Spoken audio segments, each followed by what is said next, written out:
Maraming pagbabago sa Bangsamoro Region simula noong 2019 nang maitatag ito hanggang ngayon sa ikalimang taong anibersaryo nito at huling taon ng transition period.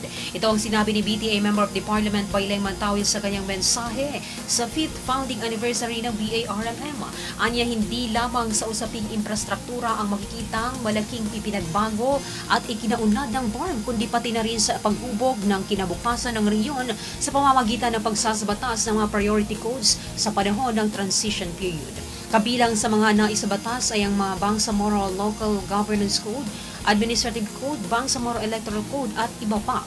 Iniaalay rin anya ang paggunita ng anibersaryo ng BARM sa mga nasawing mujahideen upang alalahanin ang kanilang sakripisyo bago makamit ang kapayapaan sa BARMM.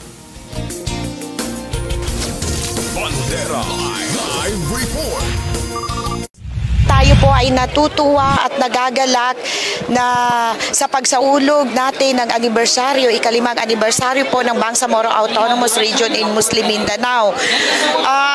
Taon-taon po natin itong sineselebrate at hindi tayo nagsasawa sa pagsaselebrate at masaya tayo dahil nakikita naman po natin ang ating pagsisimula, simula nung nag-start talaga ang BARM ng zero and then na-install po natin, na-institutionalize natin yung mga gusto nating gawin sa BARM. So marami pong mga pagbabago, taon-taon meron po yan. Hindi lamang po ito sa usaping infrastruktura ang mga pagbabago, kundi yung mga na-deliver na mga importanteng mga batas na maghuhubog sa kinabukasan po ng Bangsamoro Autonomous Region in Muslim Mindanao. Kabilang dyan ang Bangsamoro Local Governance Code, ang Electoral Code, ang Administrative Code at ang iba pang mga batas na nagawa po natin. Nandyan din po yung na-deliver natin yung pag-create ng walong munisipyo at yung additional 3 municipalities. So tulad ng sinasabi ko, itong development dito sa BARM ay hindi lang po sa nakikita natin mga infrastruktura, kundi pati po sa legislation doon sa paghuhubog na kinabukasan ng Bangsamoro.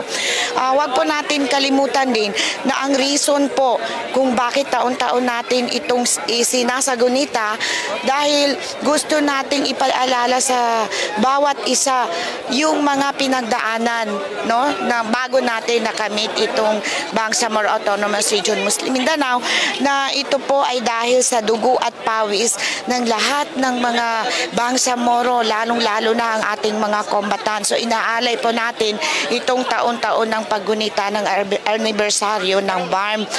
Pangalawa po ay yung mga kababayan natin po na naghirap during so many decades of the struggle. So gusto po nating ibigay sa kanila, ipaalala sa bawat isa yung simbolo, kasi ito po siya is is just yung parang symbol nung paano natin nakuha, yung paano natin narating na magkaroon tayo ng autonomous regional government. So napakahalaga po ito na taon-taon na hindi natin makalimutan kung sino yung mga tao behind this.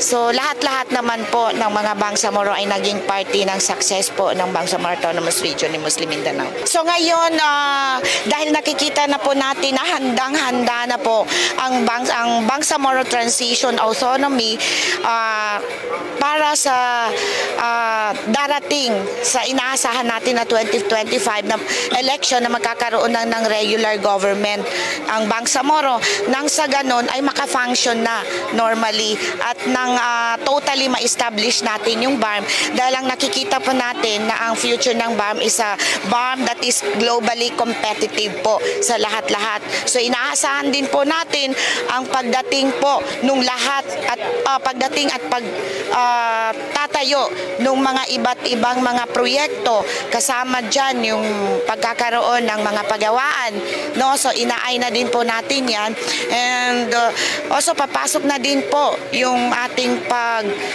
gusto natin mapalakas at mapalawak pa yung ating agrikultura, ang aquaculture natin, dahil napakalawak po ng karagatan ng Bangsamoro, tulad po ng Moro Gulf at yung sa Iliana Bay.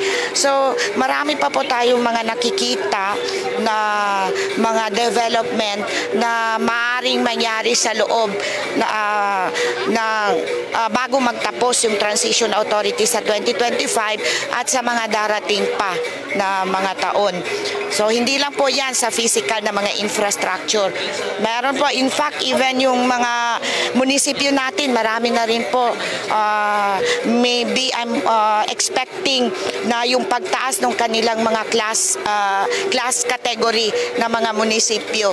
So yun yung mga inaay natin, and dahil doon natin makikita yung progress ng BARM.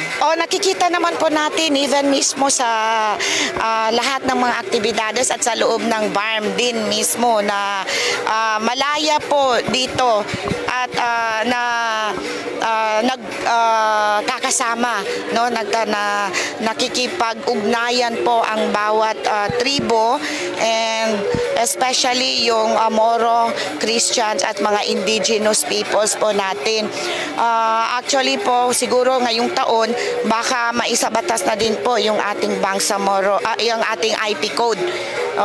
So inaasahan po natin yun na ngayong taon maisasabatas siya, at saka meron naman din tayo kahit sa Banting na meron tayong opisina para sa mga settler communities, and even sa lahat ng ating mga projects at ginagawa nating mga aktibidades, kasama-sama po yan without prejudice sa lahat po ng mga tribo dito sa BARM.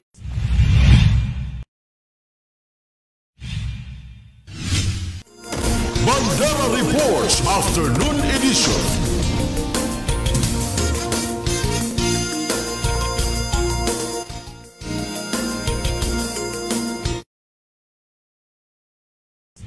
Ang gagawin dito sa compound, meron po tayong mga cultural booth, merong mga pailaw, etc. at iba't ibang serbisyo na ihahatid dito sa region hanggang sa mga provincial offices. Sa aming tanggapan po, magkakaroon kami ng forum for settlers sapagkat ako po ang namumuno sa Office for Settler Communities.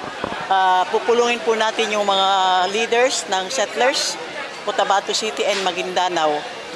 Kasali rin po kami na mag-offer ng free legal services kasama ng Bangsamoro Attorney General's Office. For the past 5 years po na tikman natin yung wala ng gera. Although merong mga putukan sa tabi-tabi, pero yung mga fronts natin tumutupad naman sa kasunduan. Kaya tayo nakaranas ng relative peace at naisagawa ng Bangsamoro government ang mga programa at proyekto para sa ating mga mamamayan. Una-una po na-organize natin yung bureaucracy of the new government ng Bangsamoro Autonomous Region in Muslim Mindanao. Nakapagpasa po tayo ng mga batas. Sa ngayon, kulang na lang namin sa priority bills yung revenue code and IP code. So natapos natin yung administrative code, local governance code, electoral code, ano pa ba? At yung budget natin for the year na ipapasa po natin on time. Ang direction po natin yan ay ipagpatuloy yung mga nasimulan ng programa para sa transition. So yung mga infrastructure, livelihood, social welfare, pagpapatuloy po ang mga yon.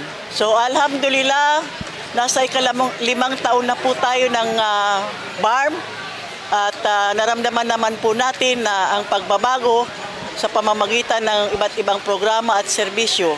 At ipagpapatuloy po natin ito hanggang sa matapos yung transition period, magkakaroon na tayo ng regular government, inshallah. Bandera Reports Afternoon Edition.